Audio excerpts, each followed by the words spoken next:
पिछले सभी एपिसोड हमारे चैनल पर उपलब्ध हैं, आप जाके देख सकते हैं। क्या बात है महाराज? राजवैद्य ने गंभीरता से पूछा।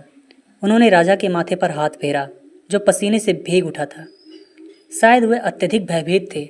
वह कुछ कहें इससे पहले राजा घबराए हुए सुर में बोल उठे, कौन हो तुम? मुझे नहीं पहचाना महाराज? मैं हूँ राजवैद्य, वह सांत्वनापूर्ण सुर में बोले। राजवैद्य? ओह तुम, मैं कहाँ हूँ? अब वह सर्प कहाँ है? उफ, महाराज घबराए हुए से बोले। कैसा सर्प? कौन सा सर्प? यहाँ कुछ भी नहीं है महाराज, आंखें खोलकर देखिए, आप राजमहल में हैं, सभी तो आपके पास हैं। राजवैद्य ने फिर धैर्य बंधाया और प्रत्युत्तर में राजा ने एक लंबी सांस खींचकर अपनी आंखें खोल दी। फिर उन्होंने आंखें फाड़ फाड़ कर चारों ओर देखने का प्रयत्न किया, लेकिन कुछ भी नहीं देख सके। वे पहले की तरह ही चारों ओर अंधेरा था, गहरा घना अंधेरा। राजा ने अपनी दोनों आंखों को हथेलियों से रगड़ा, फिर कई पलकें झपकाकर और आंखें पोंछकर देखने लगे, लेकिन राजा को फिर भी कुछ नज़र नहीं आया। तो उनके चेहरे पर घबराहट के चिन्ह उभर आए। वे जोर से चीखते हुए बोले, मैं कहाँ हूँ? मैं कहाँ हूँ? मुझे कुछ भी दिखाई नहीं दे रहा है। रोशनी करो, जल्दी रोशनी करो। क्या? राजवैद्य बुरी तरह से चौंके, क्योंकि महल रोशनी से जगमगा रहा था, जर्रा जर्रा प्रकाश से नहाया हुआ था। फिर यह कैसे हो सकता था कि राजा को कुछ दिखाई ना दे? लेकिन राजा गलत भी क्यों कहेंगे? तो क्या राजा की आंखें? राजवैद्य उलझ कर रह गए। कुछ सोचकर उन्होंने अपनी दवाइयों के बक्से से एक शीशी निकाली और उसकी दवा राजा की आंखों में डालते हुए बोले, आप आंखें बंद कर लें महाराज। राजा ने खामोशी के साथ आंखें बंद कर ली। वह काफ़ी देर तक आंखें मूंदे खामोश पड़े रहे। राजवैद्य ने आवाज़ दी, ठीक है महाराज, अब आंखें खोलिए। राजा ने धीरे धीरे पलकें झपकाई और आंखें खोल दी। उन्होंने फिर चारों ओर देखने का प्रयत्न किया। तभी राजवैद्य ने पूछा, अब आपको कुछ दिखाई दिया महाराज? नहीं, राजा जोर से चीखे, मुझे कुछ भी नहीं दिखाई दे रहा है, मुझे कुछ भी दिखाई नहीं दे रहा है। ओह, मेरी आंखों को क्या हो गया राजवैद्य? राजवैद्य अपना सिर थाम कर बैठ गए। शायद वह समझ नहीं पा रहे थे कि महाराज को क्या उत्तर दें। कक्ष में एकदम सन्नाटा छा गया था। राजगुरु, सेनापति और सभी लोग राजवैद्य की ओर आशापूर्ण नज़रों से देख रहे थे।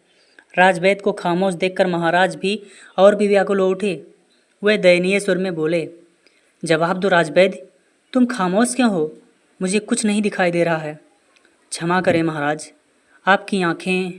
राजवैद्य इतना ही कह सके और राजा को लगा जैसे यकायक किसी ने उछाल कर उन्हें दूर फेंक दिया हो। क्या हुआ मेरी आंखों को?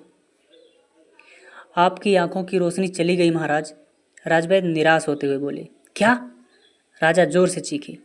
हाँ महाराज, शायद जहर के प्रभाव से आपकी नेत्र ज्योति चली गई है।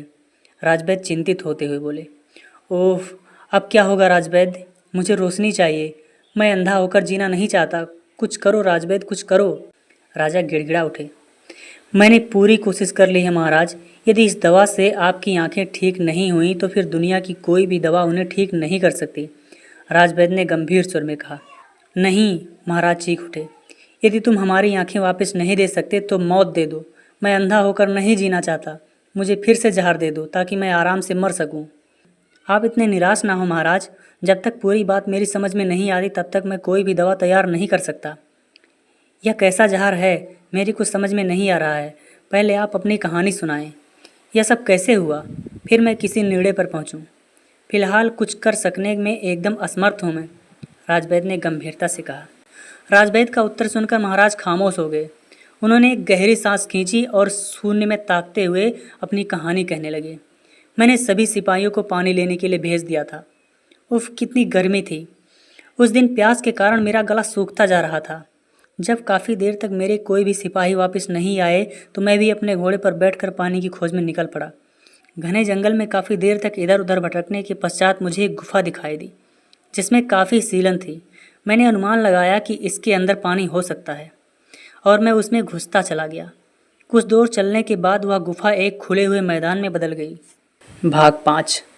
राजा राजवैद्य को बताना जारी रखते हैं। मैंने देखा वह स्थान अत्यंत रमणीक था और वहाँ एक बड़ा सा जलाशय भी था जिसमें स्वच्छ नीला पानी भरा था। प्यास की व्याकुलता के कारण मैंने यह भी ध्यान नहीं दिया कि उस जलाशय पर मौत जैसा सन्नाटा था। एक भी पशु पक्षी वहाँ नहीं था। लेकिन मुझे इस रहस्य को जानने की फुर्सत कहाँ थी। मुझे तो पानी चाहिए था और वह मेरे सामने था। मैंने बगैर सोचे समझे अपना मुंह धोया और छकक कर पानी पी लिया। पानी पीने के बाद मैं वापस मुड़ा तो मेरी नज़र राजवीर पर पड़ी, जिसे मैंने पानी लेने भेजा था। राजवीर सीढ़ियों पर बेहोशी की हालत में पड़ा था। मैंने उसे काफ़ी हिलाया डुलाया तो उसने सिर्फ इतना ही कहा कि जलाशय का पानी जहरीला है, उसे हरगिज़ ना पीना। बस इतना कहकर वह मर गया। अब तक मेरा भी सिर चकराने लगा था। मौत मेरे चारों ओर घेरा डाल चुकी थी और मैं बचने के लिए छटपटा रहा था। आखिर मुझे एक उपाय सूझा कि अगर मैं किसी तरह पेट में भरा हुआ जहरीला पानी बाहर निकाल दूं तो शायद बच जाऊं, और मैंने वही किया। मुंह खोलकर मैंने उंगली डाली और उल्टी कर दी। सारा जहरीला पानी बाहर निकल गया और मैं मौत से बच गया। लेकिन उसका जहर कुछ मेरे शरीर में प्रवेश कर गया था। शायद इसके ही फलस्वरूप मेरी आंखें चली गई हैं। अगर मैं ऐसा जानता तो हरगिज उल्टी ना करता। इस अंधी जिंदगी से तो मौत ही बेहतर थी, राजा ने कहा और एक गहरी सांस खींचकर खामोश हो गए। राजवैद्य ने जब राजा को चुप होते देखा तो गंभीर स्वर में बोले, पानी में इतना जहर कहाँ से आया? इस बारे में कुछ बता सकते हैं आप? राजवैद्य की बात सुनकर राजा का शरीर भय की अधिकता के कारण कांपने लगा।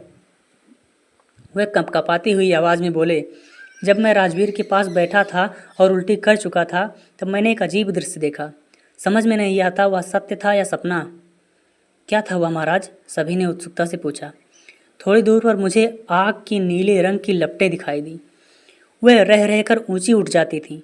थोड़ी देर बाद उस जगह पर एक सर्प प्रकट हुआ। इतना भयंकर सर्प मैंने जीवन में नहीं देखा। उसके कई फन थे और वह काफ़ी लंबा चौड़ा था। नीली आग उसी के मुंह से निकल रही थी। जब क्रोध में वह फुफकार कर सांसें छोड़ता था तो हवा के साथ आग की लपटें निकलती थीं। मैंने काफ़ी देर तक देखा। वह सर्प उसी जलाशय में घुस गया। उसके अंदर घुसते ही जलाशय का पानी खौलने लगा और लहरें उफन उफन कर आग भरने लगी। लगता था जैसे कोई पानी को मथ रहा हो। इसके आगे मैं कुछ भी नहीं देख सका और जलाशय की सीढ़ियों पर बेहोश होकर लुढ़क गया। महाराज अपनी बात कहकर खामोश हो गए। वहाँ उपस्थित सभी व्यक्ति राजा की बातें सुनकर सन्नाटे में आ गए। वह सब अविश्वास की नज़रों से राजा की ओर देख रहे थे। केवल राजगुरु और राजा की आंखों में राजा की कही बातों पर विश्वास था। राजवैद्य ने सारी बात सुनकर फिर एक दवा तैयार की और राजा की आंखों में लगाकर पट्टी बांध दी। फिर उन्होंने चुपचाप लेटे रहने की ताकीद दी। 4 दिन बाद वह पट्टी खोली गई।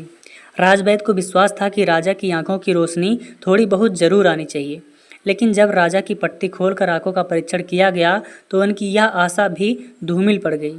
राजा की आंखें वैसी ही थीं, उनमें कोई भी परिवर्तन नहीं हुआ था।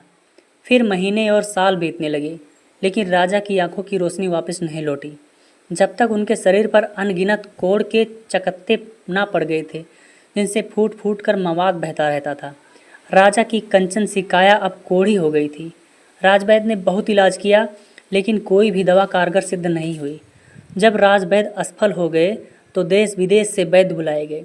सब ने अपने अपने नुस्खे इस्तेमाल किए, लेकिन कोई भी अपने प्रयोग में सफल नहीं हो सका। राजा सभी से गिड़गिड़ा कर मौत मांगते रहे, लेकिन जिंदगी तो जिंदगी, किसी ने मौत भी उनके दामन में नहीं डाली। राजमहल के हर सदस्य का सुख चैन जैसे लुट गया था। महारानी पागलों की तरह फिरती रहती थी। राजकुमारी सोनालिका हमेशा गुमसुम बैठी रहती थी। अब वह काफ़ी बड़ी हो गई थी। उसकी सुंदरता की चर्चा दूर दूर तक फैल चुकी थी। कितने ही रिश्ते उसके विवाह के लिए आए, लेकिन राजकुमारी ने सभी प्रस्ताव ठुकरा दिए। राजकुमारी सोनालिका को उसके माँ बाप ने बहुत समझाया था, लेकिन वह विवाह के लिए तैयार नहीं हुई। जब राजकुमारी देश विदेश के राजकुमारों द्वारा भेजे गए विवाह के प्रस्तावों से परेशान हो गई तो उसने अपनी एक शर्त रख दी। उसने हर जगह मुनादी कर दी कि जो व्यक्ति राजा अजय सिंह की बीमारी दूर करके उनकी आंखों की रोशनी वापस लौटा देगा, राजकुमारी सोनालिका उसी के साथ अपना विवाह करेगी। राजकुमारी की यह प्रतिज्ञा दूर दूर तक फैल गई। अब वह सब लोग उसके पिता की बीमारी दूर करने का तरीका ढूंढने लगे, क्योंकि राजकुमारी को पाने का केवल एक ही रास्ता था, लेकिन कोई भी व्यक्ति उस बीमारी का हल ढूंढने में सफल नहीं हो सका। दोस्तों, आज की कहानी यहीं तक। अगला एपिसोड जानने के लिए हमारे चैनल को सब्सक्राइब कीजिए, वीडियो को लाइक कीजिए, ताकि जैसे ही हम अगला एपिसोड डालें आप तक पहुंच जाए।